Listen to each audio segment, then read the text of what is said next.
pamoja na wewe tushirikiane hili zuri la kukumbushana kwa habari ya sisi kama kanisa.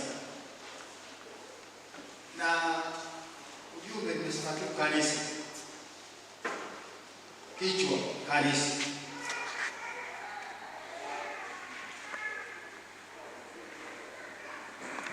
Kanisa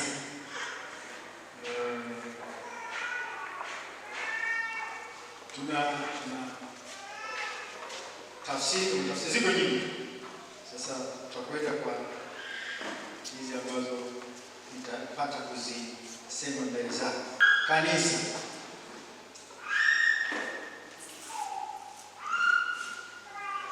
niangalia kanisa kwanza kwamba kwa maana ya watu ni watu wa Mungu kweli. Kanisa ni watu wa Mungu kweli,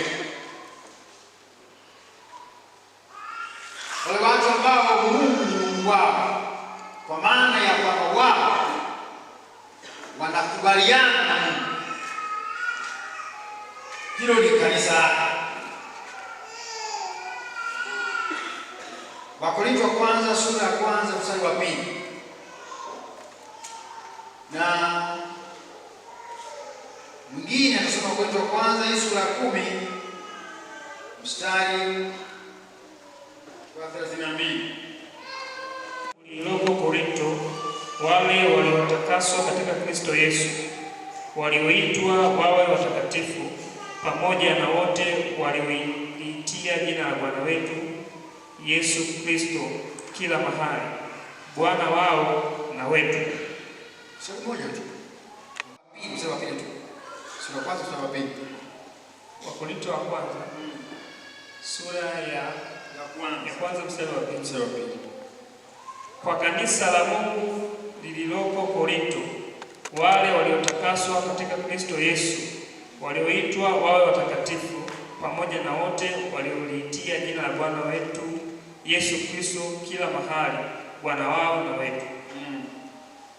Wale ambao wameitwa, wameitika pia, halafu wanaishi maisha matakatifu, wametakaswa. Hii ndilo kanisa. Nimesema tukumbushane tu kwamba sisi kama kanisa napata raha nafsini kama tukumbushane, tuendelee kujitambua ni wale walioitwa wakatakaswa, wanadumisha utakatifu. Sura ya 10 ya Wakorintho wa kwanza hiyo sura ya 32. Msiwakoseshe Wayahudi wala Wayunani wala kanisa la Mungu. Ni Mungu kwa habari ya kanisa, kwa kuwa ni watu wa Mungu kweli kweli. Mungu mwenye watu hataki watu hao, watu wake, kanisa lake wakoseshwe.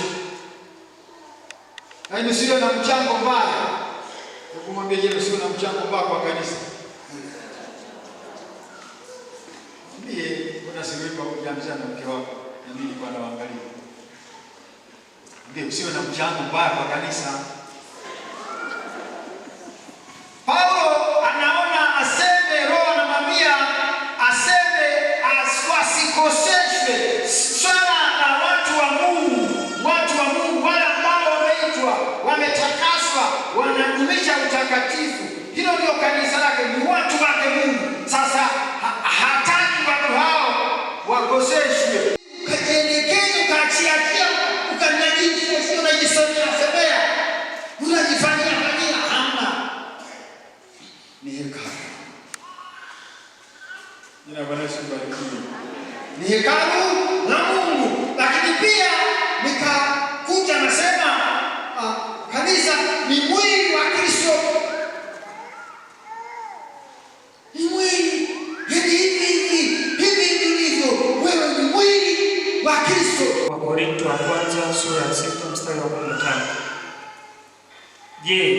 hamjui ya kuwa miili yenu ni viungo vya Kristo? Basi nivitwae viungo vya Kristo na kuvifanya viungo vya kahaba? Hasha! Nataka kusemaje? Kama kanisa ni mwili wa Kristo, mimi niliye mwamini Yesu, niliye mkubali, ninaye thamini na anakudumisha utakatifu, anataka kuniambia nione thamani ya mwenzangu pia. Maana huyu ameanza na kama swali, nimesahau jina. Ameanzaje ile ule mstari? Amen. Ule mstari ameanzaje? Ameanza na swali. Anataka hivi hatujui kwamba sisi ni viungo katika ule mwili. Sasa kama mimi na wewe ni viungo katika mwili wa Kristo, ni vizuri sana nikawa na namna ya kuishi, namna ya kuendelea kuishi kama Mkristo, kama kiungo katika mwili wa Kristo, na nithamini Kristo mwenzangu. Haleluya. Hata panadai utambue thamani ya wewe, utambue thamani ya Mkristo mwenzako. Sisi ni viungo katika mwili huo mmoja. Kwa hiyo ni mimi na wewe tunatakiwa tudumishe.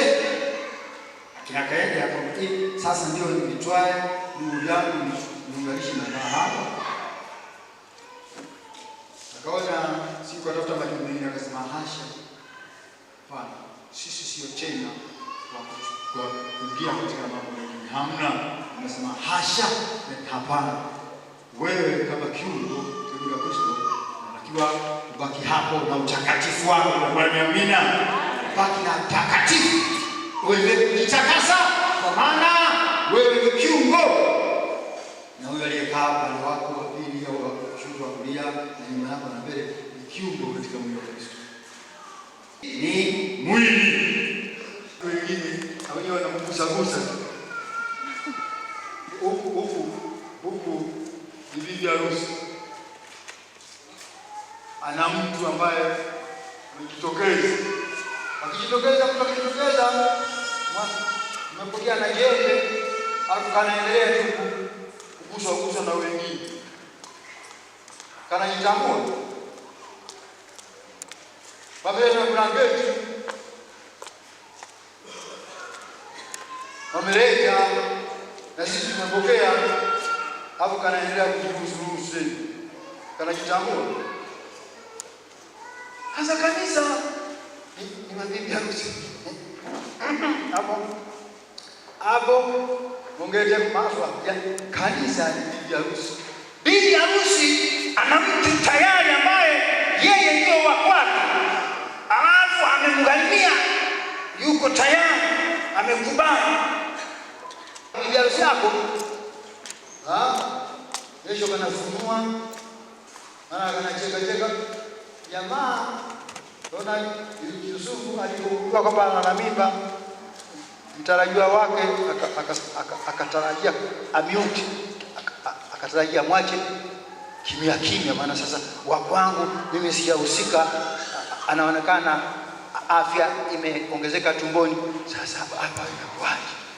Akaona ngoja kisaireza tuishie hapo, maana sasa bibi harusi tena ambaye mimi sijahusika naye, tumbo amepata wapi? Mbona halikuwepo? Lile tumbo ilikubalije mimi nikiwepo? Sasa kanisa mbibi harusi. Ndugu zangu, tuna mambo ambayo tunayafanya ambayo bwana harusi mwenyewe anapokuangalia hakuelewi. Yule ambaye ametarajia anakutaka, ndio maana amekuchumbia, anakutaka wewe ni wa thamani kwake, anashangaa mambo mengine unayofanya. Hutambui kwamba wewe ni harusi. Katika hali ya kawaida tu, na yumo wewe ulipo nikuunganisha huyu. Alafu nakuta tena ukijamaa kingine kinagusa popote pale. Yaani moja kwa moja huyu hajitambui. Bila shaka huyu sio wa kuolewa. Wewe gani? Yaani tena kama wanaume ndio tunaweza kupita kawaida. Sasa hivi Bwana Yesu ni mwanamke ni mwanaume? Maana kama ni bwana harusi basi ni mwanaume. Bibi harusi sisi wote. Kwa Yesu sisi wote ndio Sasa anataka kuona mtu ambaye anamchumbia bibi harusi huyo anajitambua kwamba yeye ana mtu tayari. Wewe na mimi kanisa tuna mtu tayari. Maisha yetu ni kwa ajili ya huyo. Kivingine tunajikosesha ufahamu tu. Maana yeye yuko tayari kutuoa. Sisi wote tumepiga harusi, haijalishi una suruali au kaptula. Sisi ni mabibi harusi. Kanisa ni bibi harusi wa Kristo. Katika ubinadamu tumeona bibi harusi na bwana harusi. Jana mimi nilikuwa kwenye harusi huko. Ndio kubwa wetu tuko hapa wako farume na malkia. Wala uwezo kuharakisha sana kabisa, anapambwa na wakubwa kwa wadogo wote wanamwangalia bibi harusi. Na mimi nimeshuhudia mara nyingi hapa tumefunga ndoa. Watu wanakusanya kwenda aliko bwana harusi au aliko bibi harusi. Nakuta si bibi harusi wa Kristo. Ndugu zangu, sisi ni bibi harusi wa Kristo. Huyu bwana harusi anatuangalia. Maana yuko siku atakuja kutuchukua. Anatuangalia hawa wataratibu wangu wanaishije na wanafanya nini katika kujigojea. Anaangalia.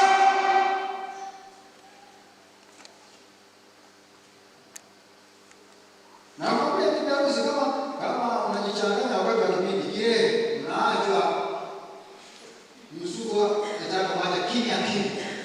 Haijalishi maarifa maana sokote la kuliko mtu yuko kwa rafiki maisha hali ya kiasi akija kama hana hofu bado kule. Yesu yeye alijitoa akafanyika mtu akateso akadharauliwa ili tu atupate sisi ndio bibi harusi.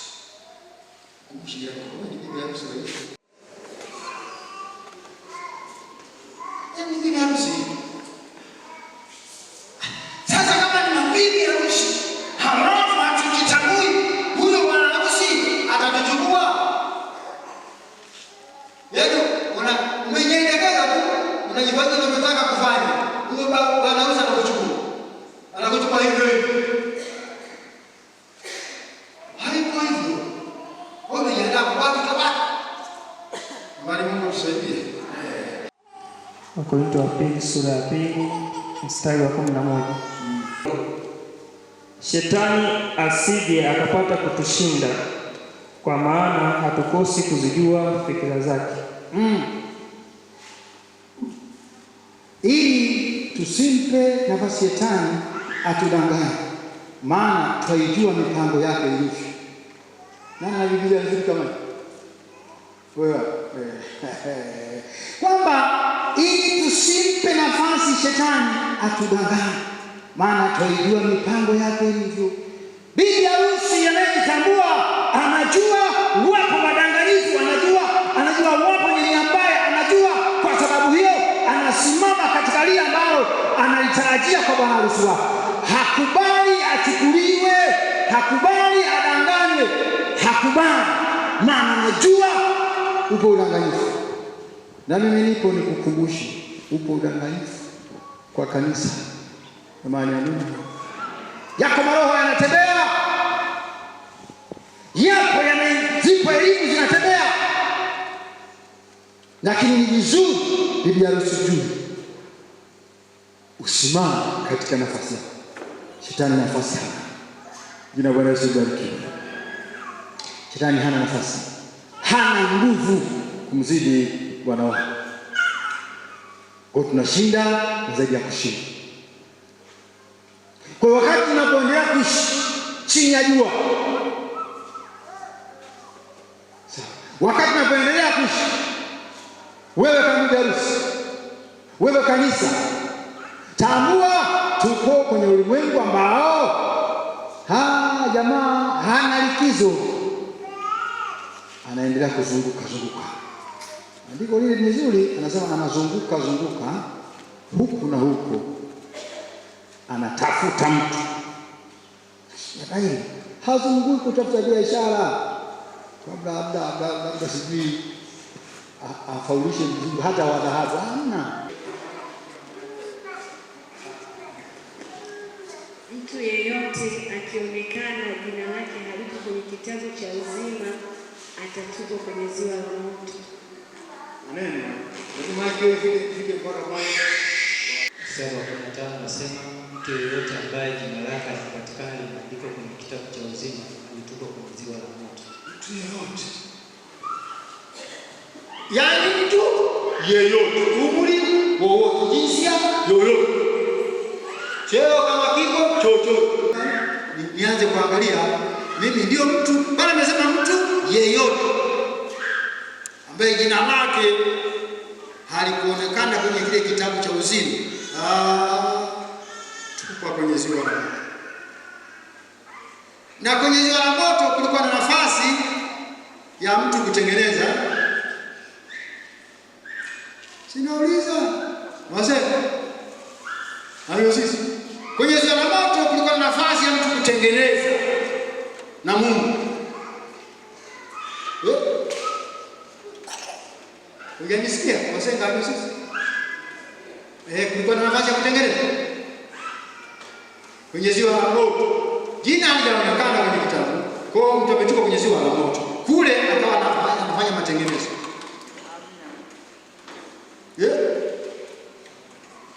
Anaitikia kwa kichwa na familia.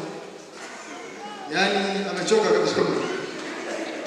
Nafasi hamna, nafasi ni hii. Leo tunaposikana na Mungu haya, ni nafasi ya mtu kutengeneza kama hivi mimi kwa uwezo nilionao, kwa haya ninayofanya, jina langu linaingia kwenye kitabu kile. Unapogundua kwamba hili linaweza likapelekea jina langu lisiyokubalika, unabadilika, unaacha, unageuka, unatubu, nafasi unayo. Hili jina liandikwe kule. Amani, amina. Anaporudi anichukue, naomba usimame.